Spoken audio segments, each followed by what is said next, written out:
Good morning, everyone. Good morning. I hate microphones. Can you hear me in the back of the room? Raise your hand and wave if you can hear me in the back of the room. Raise your other hand and wave if you are sleeping in the back of the room, and that is the reason you're in the back of the room. I understand. Okay, my name's Brian Hutchison. I'm excited to be here today. If you came to my panel yesterday, I talked quite a bit about community. And so the first thing I would like to do today is give you a tip of the trade. I'm going to go around the room and point at everyone, and I would like for you to give me a 15-second check-in of how you're feeling about the conference this morning as you sit there. Are you ready? 15 seconds a person. Can I ask you to go first? How you feeling? Yeah, sure. Really excited and happy to be with all these professionals. I've been waiting for this conference for some time. And I'm looking forward. Excellent. And a little hint, thank you for reminding me. You'll probably need to turn to the audience if you're in front and project your voice because they couldn't hear you in the back and they need to be woken up. How was the conference for you? Yeah, I think I'm lucky to be here today. Great. It was a very good chance for me to attend. Thank you. How about for you? I am very pleased to meet all the members of this conference. And this is a very good chance to develop my skills in this career. Excellent. You? Morning. Morning. I'm excited. We're talking about high school today. High school. We're talking about high school. You? I love to learn anything about career. Love anything about career development. You? Excited. Excited. She's that. So if you've ever been to SeaWorld, you know if you sit in the front row for the whale thing, you get splashed. This table's called the spit zone. That's all I'm going to say about it, but I'd be very worried if I were them. How you feeling this morning? How you feeling? Grouchy. Thank you for your honesty. Oh, thrilled. Rejection. Apparently I'm grouchy and I didn't know. I'm so sorry. How you feeling? So happy. Great. Great. Let's see all the answers. We're down to one-word answers now. You get bonus points if you give more than a one-word answer. Very happy and excited. Happy and excited. Interested. Great.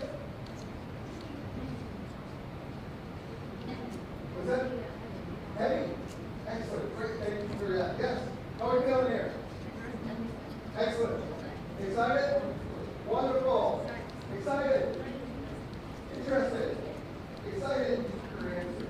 If this were high school, that would be called cheating. No, just joking. You're allowed to take. What's your? Oh wait, are we going to get a broad excited? Let's find out.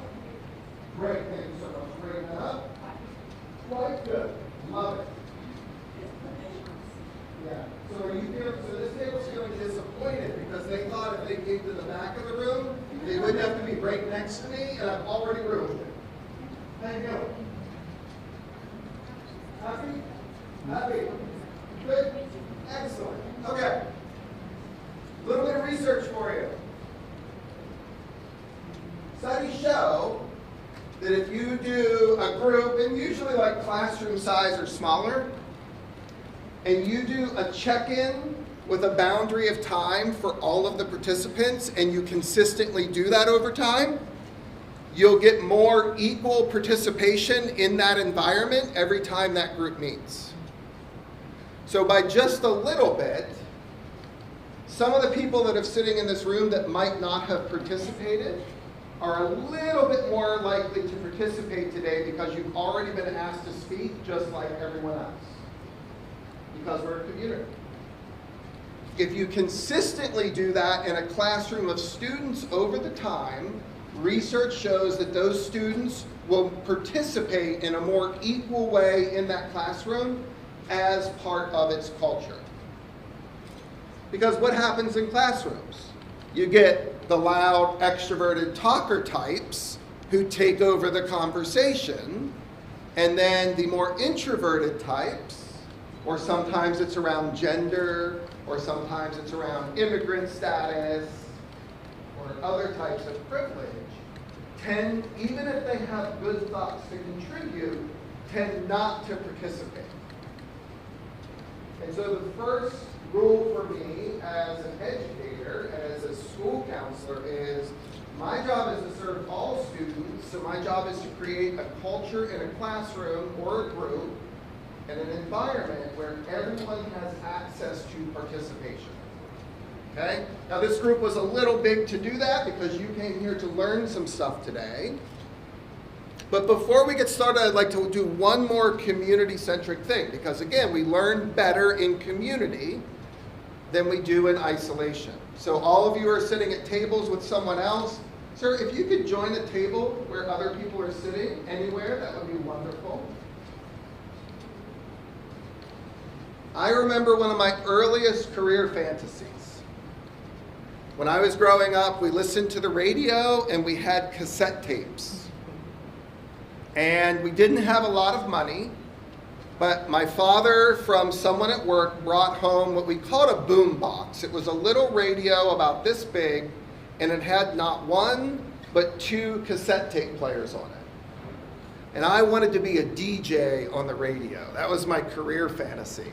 So I would sit there and I would listen to the popular music on the radio, and I would sit there with my finger on the record button and try to time it perfectly to record the most popular songs off of the radio on this tape and then on this tape, and then I would record them together and I would make radio programs.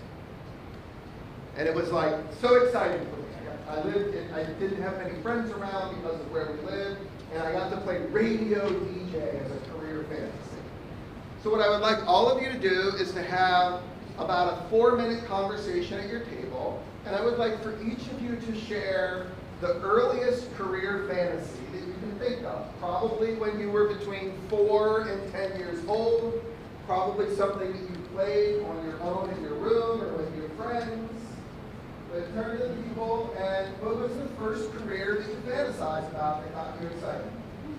I'll give you 4 minutes starting now.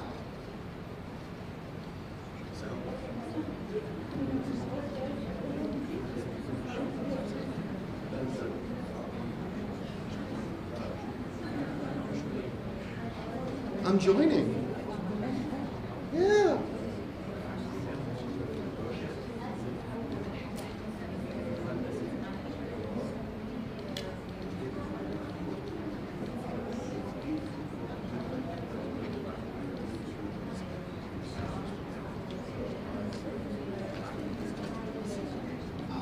Yes.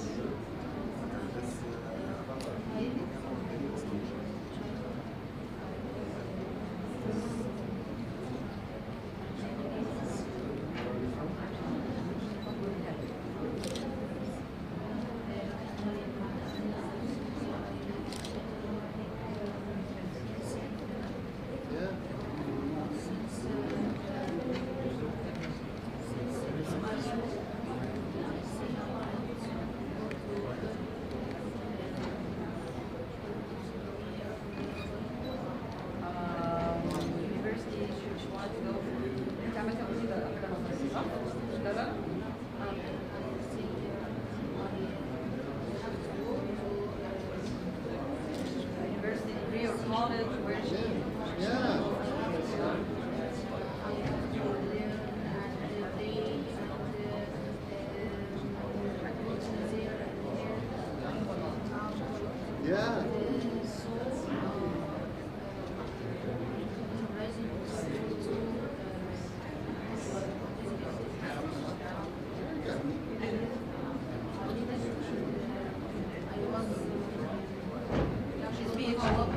Yeah.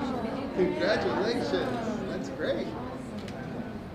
What is yours? A doctor. Love science. I was very smart and always did advanced classes, and I thought doctor until I got to college. That changed for me. Chemistry or math? Actually, probably the math. Yeah. I think that was because, it's not happening. Yeah. Luckily, I love statistics. Yep. So that took me down a different path. Yep. Yeah, I was out there, and I still love medicine and science now, but just to watch the hockey. I already told mine, so I'd be curious to know yours. I want to be a surgeon as well. A surgeon? Wow. Okay. I never been, so I don't know. Right. That's fine. Yeah. But you know, 14 pieces. I will soon, don't worry about it. Imagine you don't join us in July, right? No, she was still traveling. Yeah. We had our own conference last week, so I was finishing up there. I was leaving for Saturday, and it took 2 days to get Glad to have you. I'm glad. I'm One glad. more minute, and then we'll get started. What about your prayer one? Oh, think a second. She wanted to be a lawyer. There are stories of her pretending to read the newspaper when she was like 3 years old, like before she could read, and so she got reinforced to think that oh, you're a lawyer. Like it was very prestigious for her family. Her family, like her dad was a coal miner, so like that was like seen as like the most prestigious job in the town was the town lawyer. And she could have gone to law school, like went to college, got the right grades, but decided that wasn't for her. So, marketing and research. So her degree is in political science, but focused on the statistics. And then she is a global expert in something called brand equity tracking research. Yeah. So, yep. Okay. Hey, I gotta go to work. Okay. If you can all come back to me. Another little technique. Once you put people into groups, they never want to stop. And so proximity has a huge impact. So instead of sitting in the front of the room and just saying, class, class, class, you can just sort of walk around the room. You can talk in a chit-chatty voice. You know, you don't even have to talk that loud. You don't have to yell unless you're doing your presentation. If someone keeps talking, you just go, you stand beside the chair, you don't even look at them, and you talk to the rest of the group, and they'll stop talking. I mean, I was just using you as an example. Okay? So the more you work with kids, if you do it in a thoughtful way, you can study a little bit about learning science, a little bit about neuroscience. But one of the things that you have to do is to learn how to engage audiences, and particularly audiences of teens and adolescents, in a way that keeps them engaged on the task at hand, right? And they're not always like adult audiences, but then in some ways they are like adult audiences. Because when we get put in groups, if we're having a good time, we don't want to stop, right? Even if there's something to do at the front of the room. So here's what I would like to do today. I work predominantly in the school setting. I work predominantly with schools that have very few resources. So in the United States, I've worked mostly in the North City part of St. Louis, Missouri, and Ferguson, Missouri. Abroad, I've worked in Thailand in schools. I've worked in the Philippines in schools. And so I'm aware that there are many cultures and countries around the world that don't have career education curriculum or career interventions in their high school systems. What I would like for you to leave with today is the ability to implement a comprehensive career development plan in a 9th grade through 12th grade high school setting with very few resources. Now, if you have resources, use them, right? In the United States, we use a platform called Naviance most often that will do a lot of the things that I'm going to show you how to do with almost no money in an automated way, but your school has to have enough money to pay for that. So if you have resources, I think that you'll find the framework that I'm going to give you today to be useful. And honestly, even when I've had the most technology available to me, at the end of the day, a lot of us like tactile things, a lot of us like in-person things for part of our learning, and a lot of us like to solve problems together in an engaged sort of way. So the goal is to get as many resources as you can, but then find the right balance for you and your students to do career development work that keeps them engaged, that keeps them curious, that keeps them in a fantasy place, because that's where we start with career. We watch adults and we're like, ooh, what would it be good to play? And the longer that we can hold on to that spirit, the better our career development work is. And so, real quick, in case we haven't met yet, my name's Brian Hutchison. I go by the Global Career Guy. I'm a career counseling professor at Walden University in the United States. I've been a school counselor. I've been a career counselor in a university setting, a career coaching counselor in private practice, and also a therapist. And I'm still a therapist and a career counselor, and I also do clinical supervision with a career focus. So career has been what all of my work has sort of swum around. It's been the central point for what I do. Okay? My personal mission in my work life is to have a positive impact on global systems where career development meets mental health, wellness, and school engagement needs. That's what I do. Okay? Or that's what I try to impact, is probably a better way to put it. So my goal with today's session is to be very practical because I want to have impact. So, I'm going to do less entertainment and more delivery of things that I think might be useful to you. So I am going to share this PowerPoint and the 2 chapters that I wrote to the website, but I also want to be a resource for you personally. So if you, right now on your phone, want to email me at globalcareerguy@gmail.com and say, send presentation resources, that will connect us, and then you have a resource to ask questions. If you don't understand my material, if you're implementing a career program and you have a question or a problem, I would be happy to interact with you, to set up a short Zoom call, to email back and forth, to point you towards more resources. The way I've set up the presentation today, most of the resources are right there for you to see. Or examples of the resources are right there. globalcareerguy@gmail.com. I communicate with career practitioners from all over the world every day. Free. I'll let you know if we're doing it so much that I have to charge it. But I just want to be part of a community. Okay. So let's start with what I see as the problem. We think, if you look at lifespan development, that the human being is probably ready to begin making good career decisions that will have some stickiness, some staying power, probably around the age of 25 years old, right? That's when our moral, identity, and cognitive development have all reached a sense of almost full development. When do we start asking kids about their career decisions? 10 years old, 12 years old, we get serious at 14, we get more serious at 16, we get super serious at 17. And that can really feel like a lot of pressure and uncertainty. And it's not the fact that we're asking them about career concerns at any given age. It's their perception of what the question means.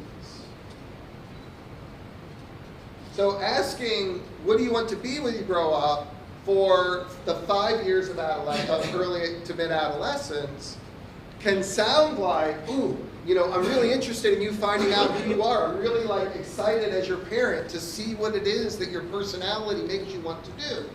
Or it can feel like pressure.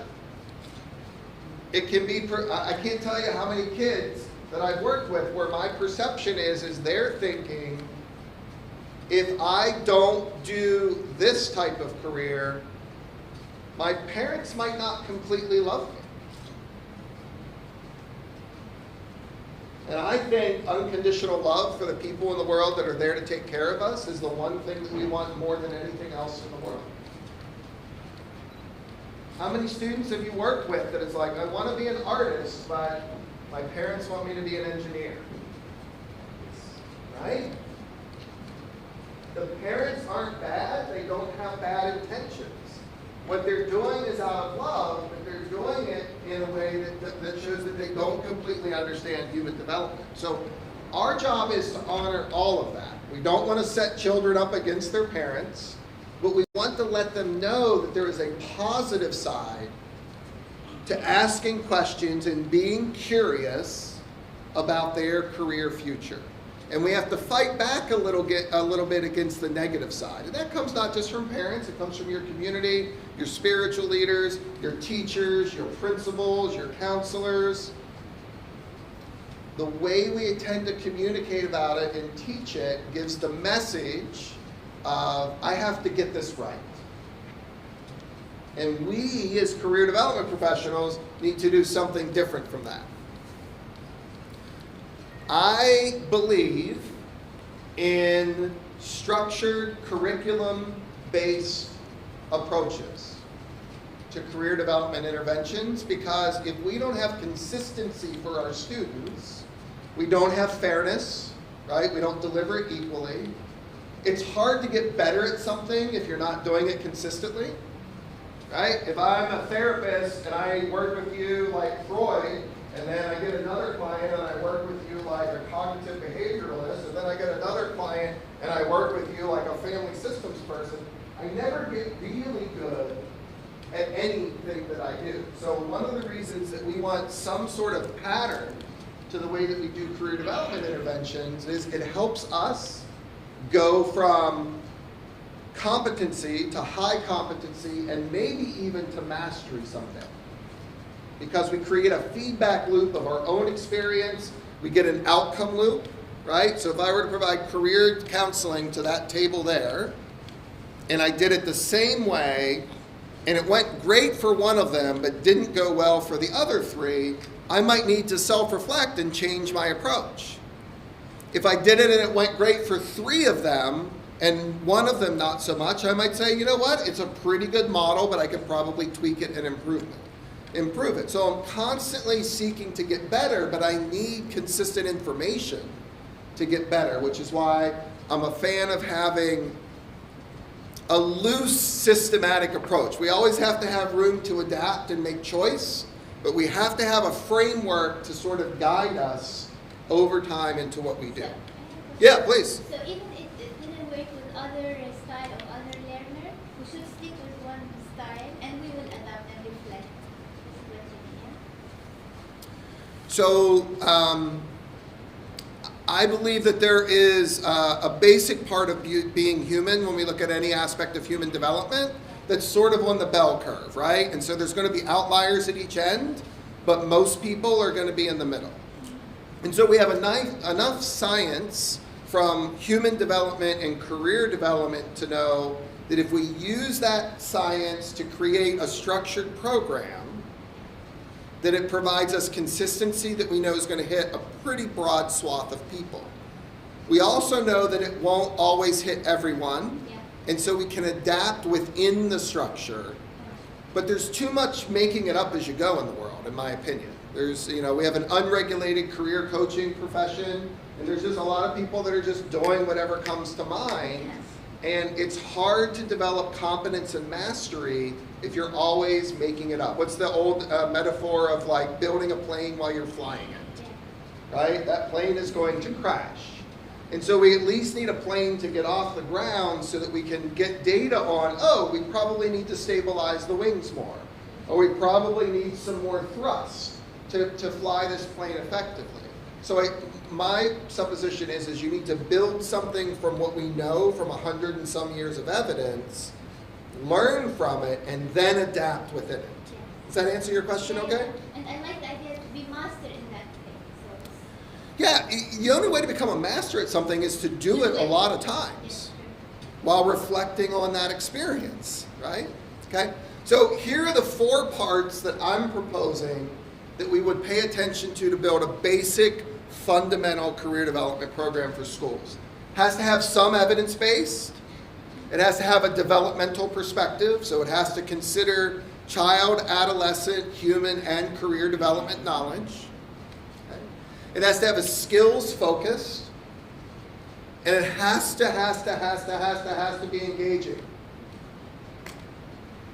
if I take a group of 10th graders and just stand here and give them 100% accurate labor market information by reading from ONET profiles, my accuracy level is what? 100%, right?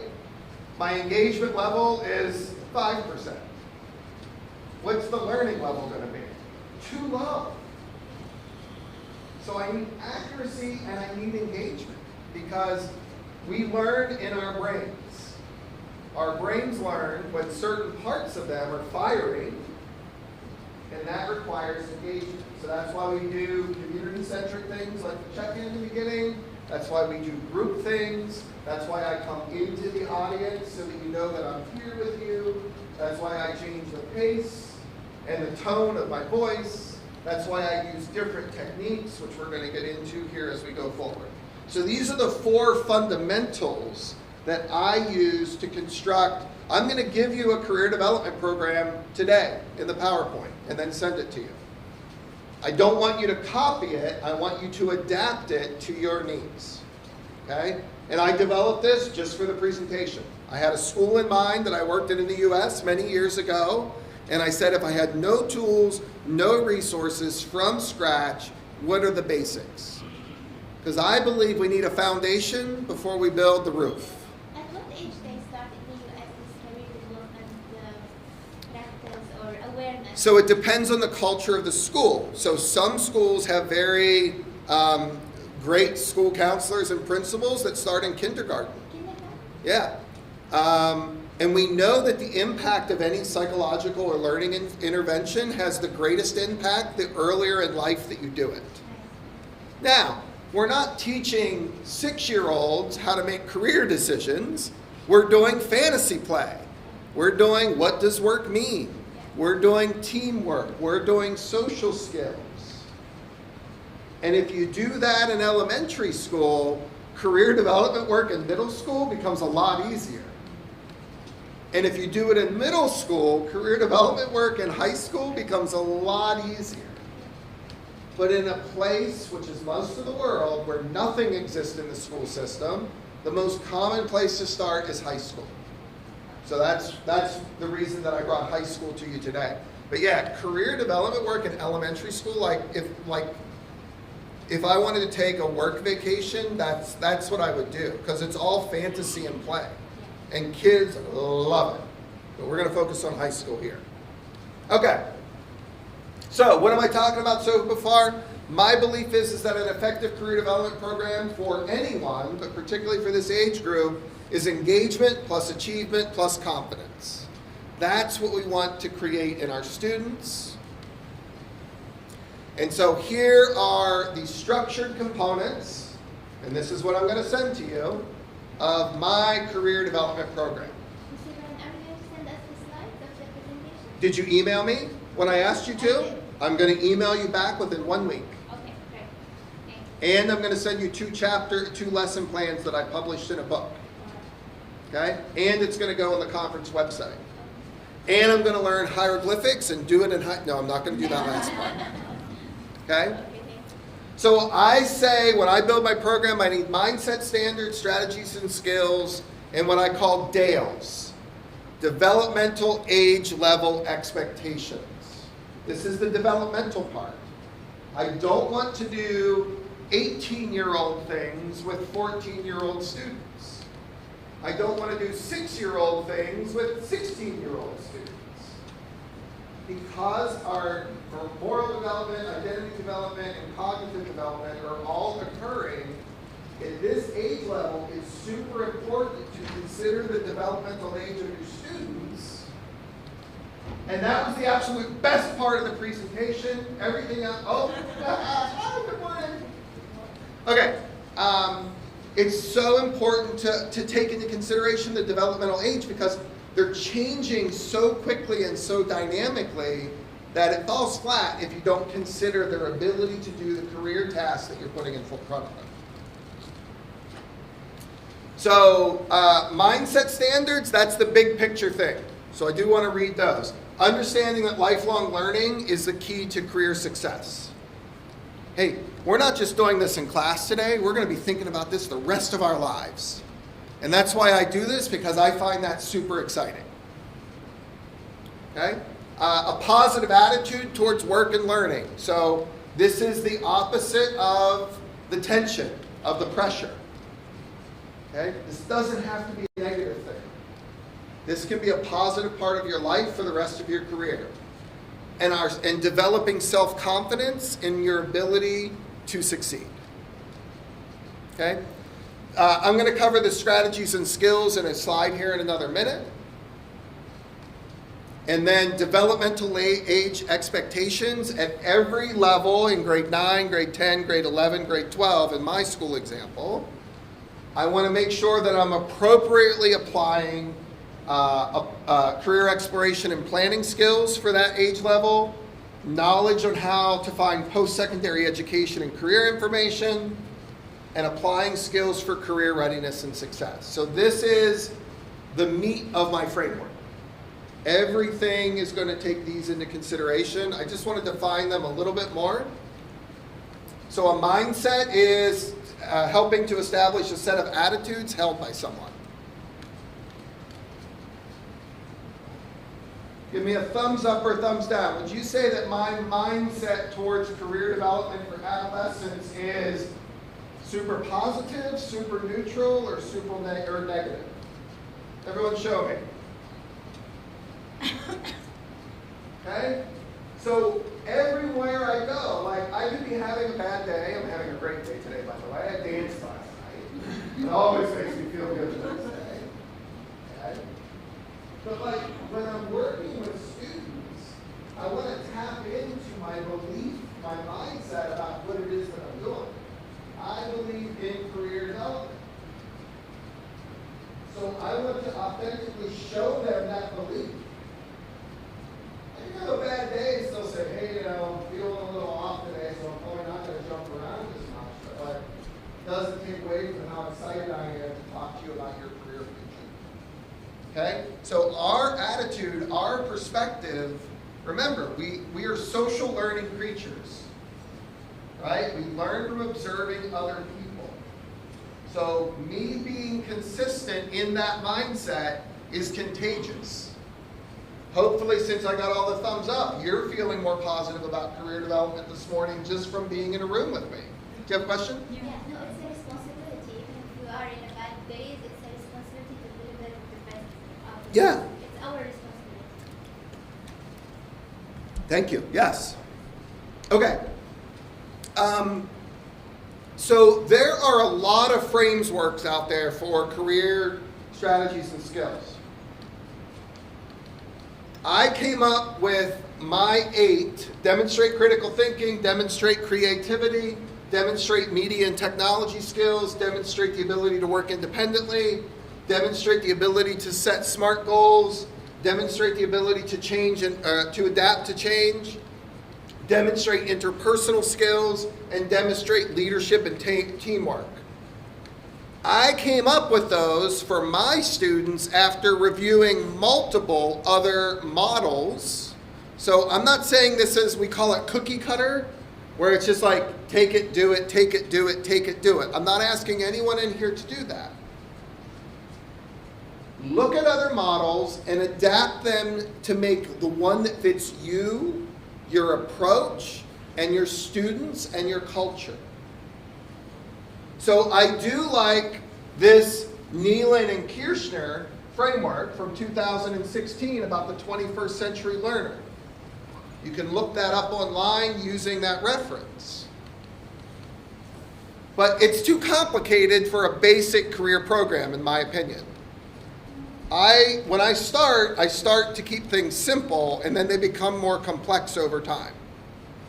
So through looking at a model like this, looking at a model like other models, I decided, or if you have more people that are working, your team can decide on what your strategies and skills are that you're going to focus in on your program in grade 9, grade 10, grade 11, and grade 12. We're looking for consistency in these things across the program.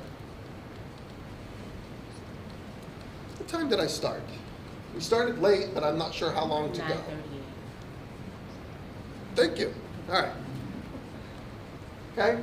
So here's what it looks like on paper then. I'm taking those 3 ideas, and then I'm starting to put them on paper to hold myself accountable to the centrality of these ideas that I believe in, and then the consistency over time. Can you all see this in the back? You know what? If you want to come up front at any point to look, feel free. I'm coming back there. You can come up here.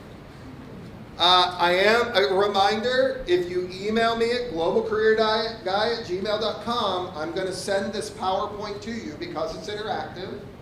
I'm also going to send you 2 lesson plans that I published in books that are recommendations of the types of things you might use for some of the lesson plans. What I'm demonstrating here in my mind is the building process. So we started with the core values that I have. Then we went on to these sort of different types of skills and mindsets and developmental age level expectations.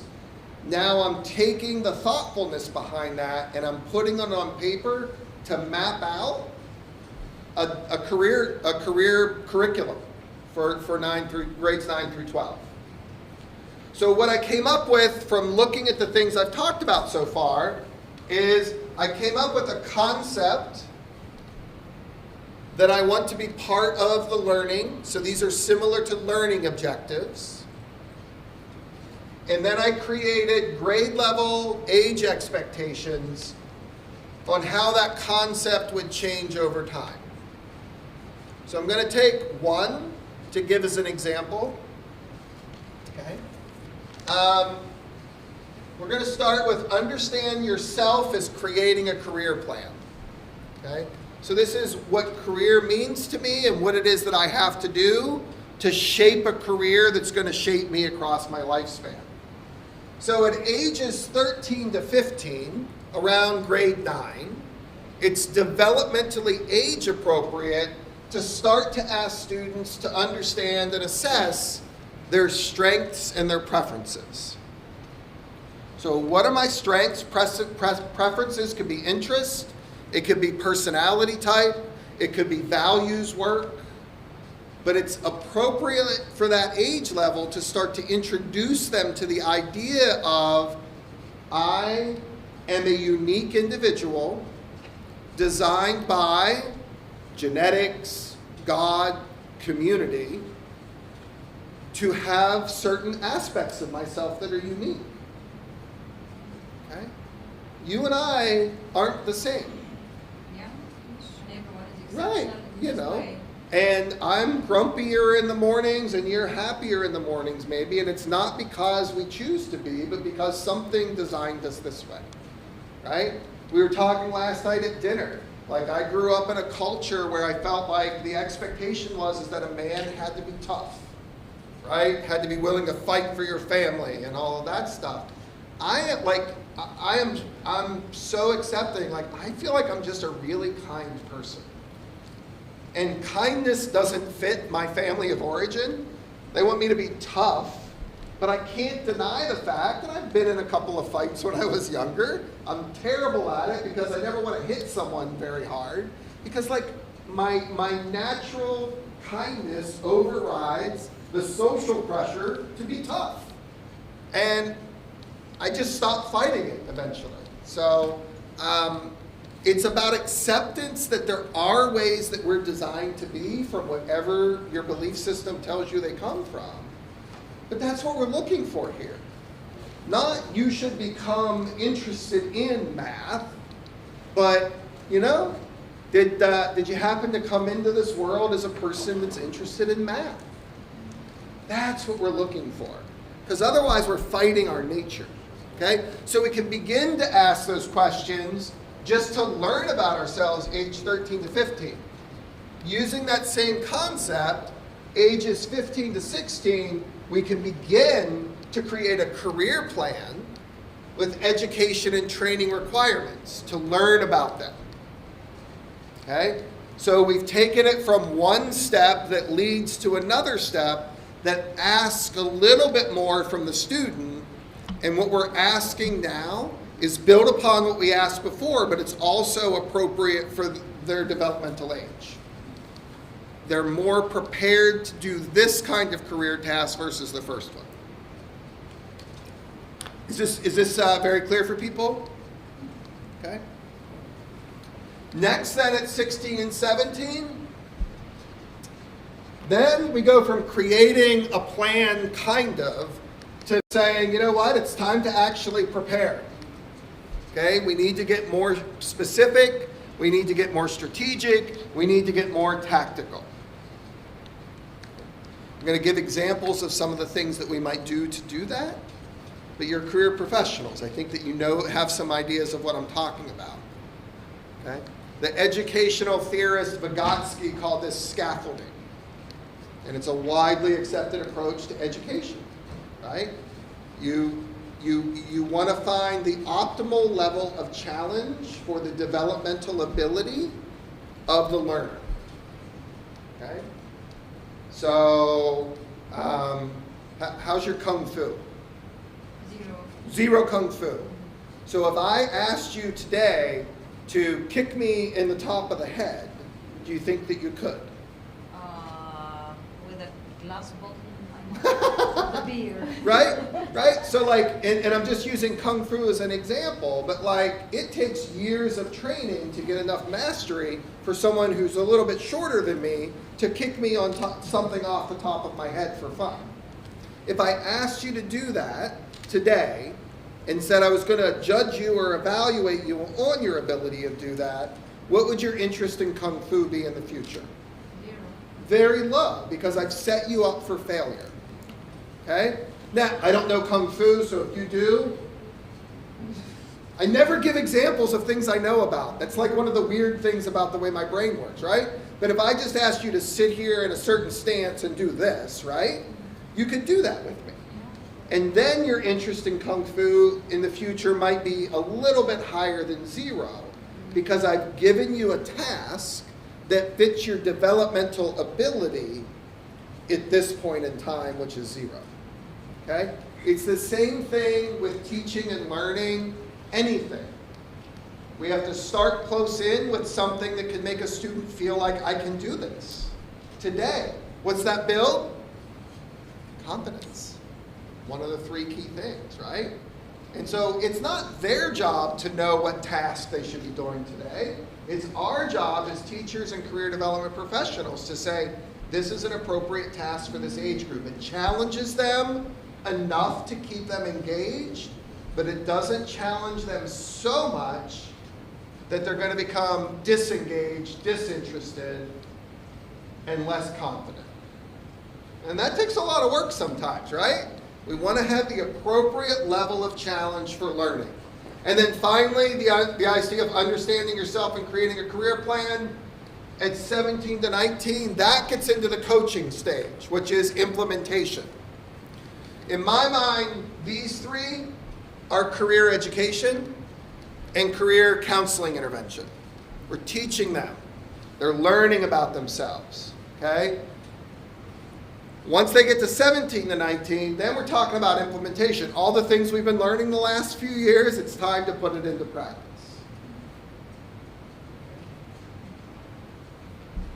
Again, please keep stopping me with questions or comments. I want this to be engaging for you. I appreciate you role modeling that. But you understanding is more important to me than me finishing. Yes? So we start coaching from years 17 and 19, not before that? Well, I was trying to use language to distinguish between 2 different parts of it. So, do you do the first 3 years in coaching as a coach? Yes, you do those things. But this is to be put in a school system. So I tend to think about it from an educational perspective because that's the way the system thinks about it. And so when I think about the things I want to accomplish for all students in ages 13 to 17, that's usually going to be going into classrooms and providing lesson plans, like a teacher, and encouraging teachers to let me do that to help build career capacity. And there's not really an action stage yet, it's more about learning stage. And so I wanted to use language to differentiate between those stages and then the final stage, which is when you're either preparing for graduation, applying for post-secondary training or education, or looking for post-secondary jobs. So I was trying to distinguish between the sort of two components. I have Others, a yeah. question. Is there any designated class for career planning at schools? Say, pardon? There's a class or there's a session every week? How does it work?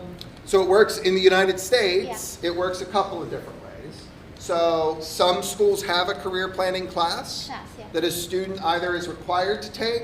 Some schools have career planning classes that's an elective class that a student could choose to take. The most common way is the school counselor. So all the public schools in the United States, almost all of them have school counselors who are responsible for the career development plan. Okay? What they do is they create a curriculum, and then they create a schedule of where they're invited as guests into different classrooms to deliver it. So in grade 9, maybe I'm partnering with the English teacher, the language arts teacher, and I'm going in once every 2 weeks, and they get to take a little bit of a break, and I'm doing cover letter writing, which is English language, right? Or maybe I'm pushing into social studies, or maybe there's a special period. So the most common thing is the school counselor coordinating with teachers to have permission to come into their classrooms.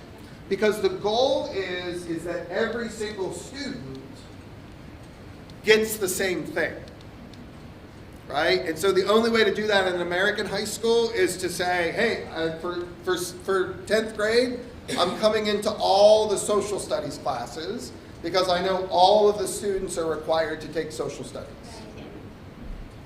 Okay? So, one more question. Yes.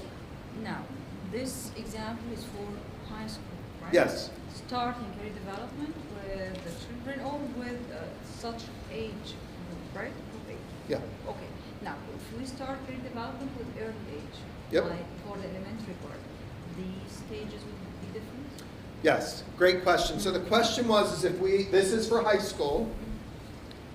If we were to do it in elementary or middle school, how would it be different? Okay? So the process would look the same. But what I lay out and what I do would look different by the DALEs, by the developmental age level expectations. So if I ask a 6-year-old, if I give them a strengths inventory or do a card sort for strengths, they'll do it because they're a 6-year-old and an adult is asking them. But they're not going to have the self-awareness to see themselves as having unique individual strengths. So they're probably going to give you either what they think you want them to say, or they're going to give you what their parents talk about at home at night. But they don't have enough of an identity development to know what their unique individual strengths are. That capacity to do that seems to come about around the ages of 12, 13, and 14. That's when we can start to, Gottfredson called it the unique individual self. So that's when we can start to look at ourselves as, oh, I'm a person just like all my friends, but I'm different than that. My parents are different than that, right? I like sweet stuff and you like sour stuff. It's not right, wrong, good, or bad. We're just different, right? I like math. You like history. Is one of them right or wrong? No, we're just different, right? Right? I like gym class. You like art. Is one of us right or wrong? No, just different. It's around that developmental age that we are prepared to think that way about ourselves. So the same concept using different tools based on their age. Correct. So we could lay it out the same, but the concepts would be the same, but the tasks that we would put in front of them would be very different, right? So understand self as creating a career plan. Magic. Okay? Understand self as creating a career plan. What might we want to do with an 8-year-old? Anyone have any ideas of how we might help an 8-year-old understanding themselves as someone that will have a career someday? By questioning, yeah. What is it? Exploring. Oh, yes, yes. So here's how can I say how I like to do that? Exploring? All right. I'll give you 3 quick ideas for elementary school, even though it's off topic, okay? Idea number 1. Let's do a field trip in your school and try to identify all of the adults and what they do. Agreed. Right? Phew. Oh, man, what do you do? Oh, I serve lunch. Oh, great. I love the chicken fingers. Man, what do you do? Oh, I do the scheduling for all of the transportation for field trips. I love field trips. Man, what, right? Okay, that's 1. 2, explore your neighborhood. Right? Take a walk around your neighborhood with one of your parents or your friends. Write down all of the different types of jobs that you think you see adults doing. Okay? Yep, fun, right? Fun. 3, take Snoopy to work. I love this one. This is my favorite for elementary school. So, what's that? What did you say, please? Take Snoopy to work. Okay. The first time I ever did this was in the Islamic school in St. Louis, Missouri that I worked with for about 7 years. And every class, we bought them a stuffed animal for each elementary classroom, and they got to name it. Okay? And they got a bulletin board outside of their classroom. And so then the teacher and the school counselor wrote home to the parents of all of the students in that class and said, we're doing a special project. Your child is going to be assigned a week to bring home the class mascot. Let's say the mascot is Snoopy. Okay? Your job as the parent is to take Snoopy to work with you and take pictures of Snoopy doing all of the things that you do at work and bring those pictures back and create a picture show for your student to show to their classmates. And so you'll get this stuffed Snoopy animal going to the dentist office, and there'll be a Snoopy animal in the chair with like the mask on its face to get gas to get dental work done. Or you'll get Snoopy sitting on a car engine looking in at the mechanic shop. And so Snoopy is something that all of the students feel connected to because they've adopted Snoopy, and the parents are involved in a positive, fun, curious way, and get to actually, it encourages parents to have career conversations with Snoopy and their kids at home. So 3 ideas to do concept A with elementary age students. Make sense? Cool. Okay, but back on task. I have no idea when to stop. Okay. So I'm going to go forward a little bit. So you'll see that I've laid this out for 7 different concepts that I wanted to accomplish with my career program. Okay? So let's get into what that looks like then. As I said before, most career development work in high school, and the way I envision it, because I want all students to get the same, is to go into classrooms and do lesson plans around career.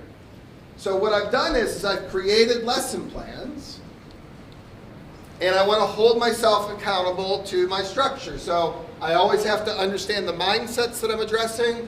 I always want to know which skills and strategies I'm addressing, which Dale standards, what materials are needed, an essential question, an engagement strategy, and then procedures and follow-up. I also want to put in something called Skills Lab. So most of the time when I go in, we'll be doing a lesson. But every few times, we're going to do what I call a Skills Lab, which is where students are asked to practice skills while I observe them in a fun way. Today we're going to talk about a 30-second interview about the strengths that you found out about yourself so far. And so we're going to, here's a handout, and you're going to sit down with a partner and write up what you think is a 30-second commercial. Okay? Then you're going to practice it with your partner, and you're going to give each other feedback to make it better. Then what we're going to do is we're going to practice it we're going to get volunteers to practice it in front of the classroom so that we can get used to talking about our strengths to other people. Your homework for next week is to go home and record on your phone a 30-second video talking about your strengths to turn in for the assignment, as an example. Okay. So at level 1, which is grade 9 usually, the topic would be networking, right? Because they're very much social learners at that age. At grade 10, we would work on an elevator pitch similar to what I just did with you. At grade 11, we'll start to talk about interviewing. And at grade 12, I like to do something on customer service, not to encourage them to go into the customer service industry, but because it encourages empathy when we do interpersonal interaction. And this is what it looks like. Okay? So what I've done is I've laid out a 10-week curriculum for grades 9, 10, 11, and 12. I gave you the age groups because I know not everyone uses the same U.S. grade levels. Okay? And I've created a lesson plan or a skills lab for each week. And so at the beginning of the school year, I've prepared this, and my job is to find the classroom that I can visit for 10 weeks in the whole school year, or in a marking period, or in a semester. Okay? So I'm going to send this to you. You can see each of those are linked to an example of each lesson plan, or most of the lesson plans and most of the skills labs. There are a few that I didn't give examples for. And one of them is what is career development, because I thought that was the most basic. But like, who would like to pick, can someone pick a lesson that you'd like to take a look at? And we'll see if it's one that I populated. Pick anyone. Which one would you like to see?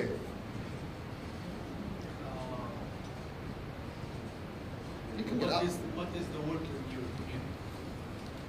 Week 5. Where is it? Week 5? Week 5? Yeah. Right there. What is the work in your community? Okay, let's take a look at that one. So this is my lesson for what is the work in your community. Okay? The theme is there is work all around you, and this is very similar to the example that I just gave for elementary age, right? And so the mindset standards are all 3. Lifelong learner, positive attitude, self-confidence. That's what I want to accomplish in a big picture, and the attitude to be. Okay? Skills and strategies used, I left that blank because of time. But you can go back and look at which skills and strategies this addresses.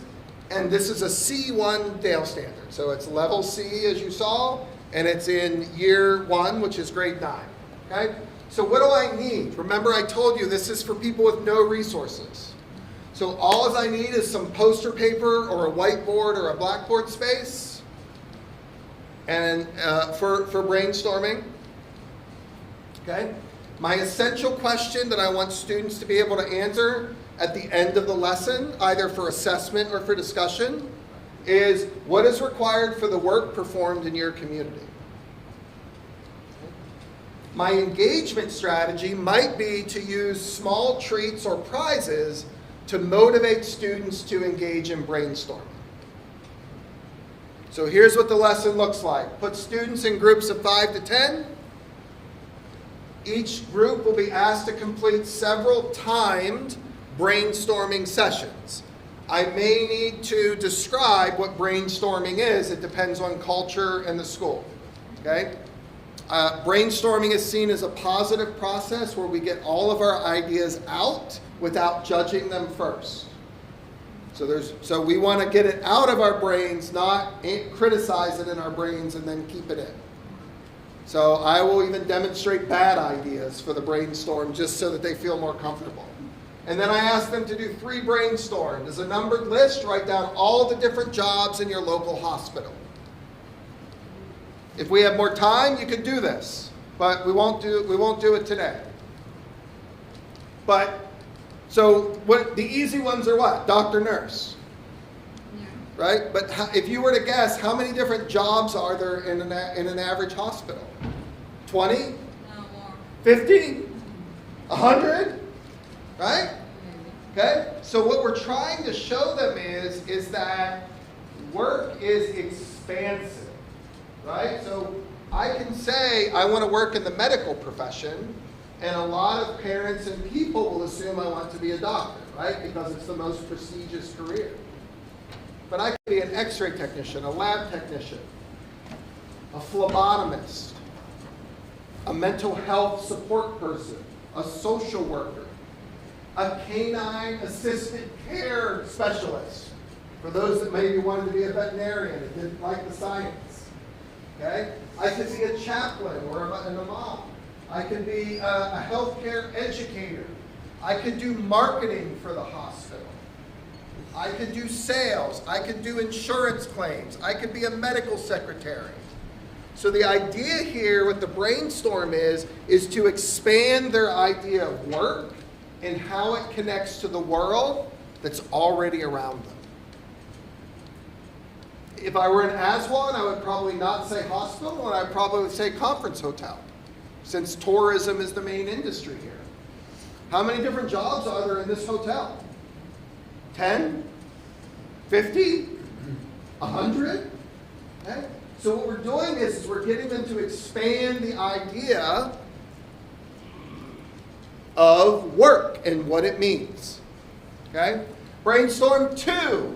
Beside each job title, write your guess. And again, they're not looking this information up. It's brainstorming, and they're doing it together in small groups.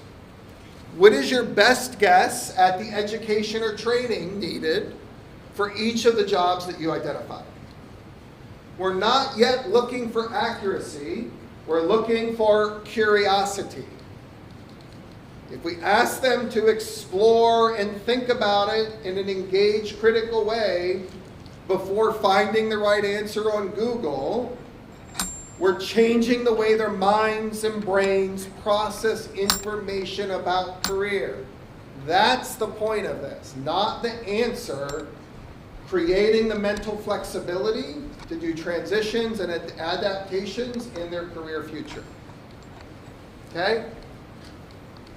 And then brainstorm 3, besides each list, one other type of job that they think might have similar qualifications. So if you're talking about medical secretary in the hospital, well, what's a similar job that's not in a hospital? And, kids will go dental secretary, but then eventually they'll be like, well, you know what? The guy where my dad bought his car had a secretary. And now we're talking about doing a similar job in different industries. And again, the goal at this age level, 13 to 15, isn't to find answers. It's to create mental flexibility about the world of work and how they might fit in it. Okay? Ahmed, what time would you like me to end? Because we started at a different time. Yes, I know. We started 10 minutes late. Yeah, so when would you like me to end? Give me a time. You have 4 minutes from now. 4? Yes. Why didn't you say something earlier? Okay. No. Okay, well let me, so the reason I'm setting you is you can click on any of these links. That was mean. I'm sorry. He's a friend. He's a friend, but that was mean. But I still love him because I know he's a good person. Okay, and who has a conference survivor. Okay? So do we get the way this is set up? Because you'll get to explore this on your own. Any questions about this part before I go to the end? Okay? I'm just going to go through them. You can see it's the same setup for each one, for what is your strengths, what are your interests. I give you links. I checked them all this morning. All of the links work to my knowledge and are to free resources. Again, this is for people that have no money to start or very little money to start in a school. If you have tools, there are better tools for all of these things that you can pay for. Some of them are in this room right now watching the presentation, right? But this is the foundation if you have no resources and no career development that I designed. Okay? An example of a skill lab, I just want to show you the one real quick because I'm going to go 3 minutes over just to tell Ahmed that he doesn't control me. Not fine. I love your negotiation style. Okay. So for skill level 1, remember this is 9th grade, level 1. Okay? It's networking bingo. Has anyone done networking bingo before? Okay? So again, at that age, they're already social, right? But they're social in a like, grabby, playful, sort of annoying way that children are, right? Sorry, I hope it's okay. Okay. Should have asked permission first. So lifelong learning, positive attitude. There's a worksheet that I gave you the link for that's free that I like to use, that's age appropriate. Okay? And then you just have students play bingo, right? They go around the room and they might be looking for someone who owns a cat or a dog as a pet. Do you own a cat or a dog? Yeah. Oh, good. I get to mark that one off and put your name on it, okay? Someone who has been swimming in the Nile River. Have you been swimming in the Nile River? You have? Okay. Get that one, right? And then once you get a row or either way in bingo, the first person to complete it yells bingo and maybe gets a prize. Okay? The questions help them learn about themselves and others and give them a chance to communicate. And when you go to that website, it actually allows you to put in the questions that you want in each bingo slot so you can design it the way you want. So you can make it more about fun. Do you like Barbie dolls or not? Or you can make it more about career. Do you know what your dad does for a living or not? Okay? So you can design it with a free tool. So you can see I did these for almost all of those. There's a couple still missing that you could do on your own. What is a career plan? Building your own career plan. There's a lot here. You will get all of this. So now I'm going to wrap up. So in those categories, you'll find all of the following career elements that I took into consideration. Individual career planning, community world of work, there's stuff about technology, there's stuff about reflecting forward and on who you are, there's skill development, there's ethics, there's decision making. Okay? I use that initial idea to create a list of parameters, to create a framework of objectives, to create a schedule for lesson plans and skill labs, and then I created the lesson plans and the skill labs, and then all I need to do is find the classroom that will let me visit 10 times for 50 minutes. And I've done a comprehensive career plan that's been designed for that age group that would prepare them for the next year's comprehensive career plan that is designed for that age group, so on and so forth.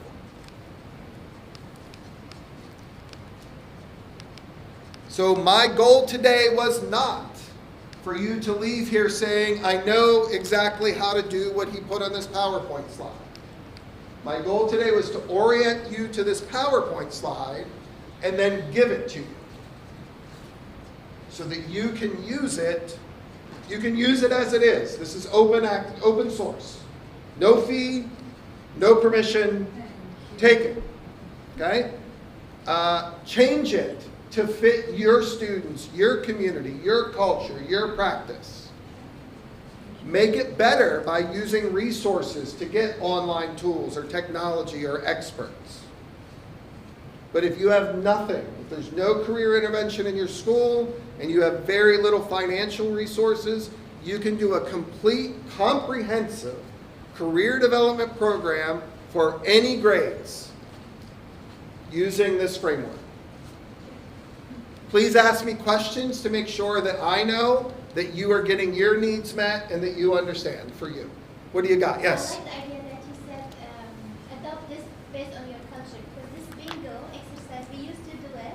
It works very fine with the international schools where boys and females are interacting, but Yep. I cannot do it school Right. where it's not okay to ask females and the male together, so I skipped this. So it's nice Yeah. to mention this.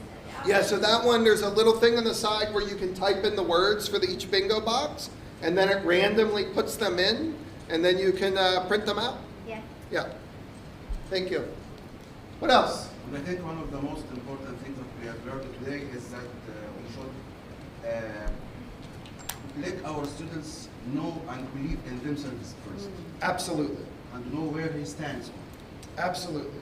But when we teach him, engage him, I think it will be easy to aspire him to work and to join the work here tonight. Yes. Thank you so much. Yes. Yes, yes. Did everyone hear that? Yeah. Oh, can you say it again? Stand up and look back and say it so everyone can hear it? Yes, I think the most important thing we have learned today is that we should teach our students to know and believe in themselves first, to know where they stand.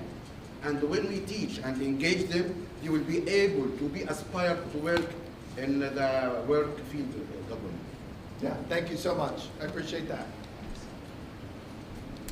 I'm going to say a few quick reminders since you can't read it from the back of the room, but any other comments, thoughts, or questions for the good of the group before we wrap up? Okay. Thank you so much. Few reminders. Career development is best served when students are engaged and enjoying themselves. Make this a fun part of their school day. Okay? 2, a good exercise for counselors or teachers using these lessons is to review them for their grade development, their DALE, their developmental age level expectation, to make sure that it fits your students. Remember Vygotsky's scaffolding, like some challenge, but not too much. Okay? Each lesson is just an example of one way of accomplishing that task. I don't like providing other people's material. I want to create it myself, and I encourage you to find the things that fit you, that meet the objective, or create them yourself. I'll provide all of these materials. If you email me, it'll also be available at the conference workshop. And please contact me. Like if you have questions or if you ever have, I can be helpful in any way. I would love to engage with this community to continue to build the capacity for this type of work. Thank you all so much for your time today and for getting up to come to my presentation. I look forward to spending the rest of the day with you. I give you back 1 minute. You asked for a few, you got more. So, thank you, my dear friend, Brian. It's always a pleasure working with you. And now we are celebrating a dream comes true. Yes. Please join me to thank Dr. Brian for everything he did during this session. So we're gonna give you this certificate for the session. Okay. Thank you. Unfortunately, you will not be able to join us tomorrow, so we would like to share some lovely moments about again the dream that comes true. Yeah. And Dr. Brian is one of my great supporters since the moment we met together and we started to talk together. And as he said yesterday, he came to me and said, I want to be your friend. So please, Dr. Brian, accept this humble souvenir to You're gonna remind make me you cry. with this wonderful moment Oh my we gosh. had together here in the first Arab Career Development Conference. It's amazing. Oh my gosh. Thank you so You much. can put it anywhere. Oh, in the it'll go in my desk. office forever. Thank you so much. That's amazing. Thank you, sir. Oh, Thank you're you for welcome. everything. Thank you all. Oh my goodness, I'm gonna cry.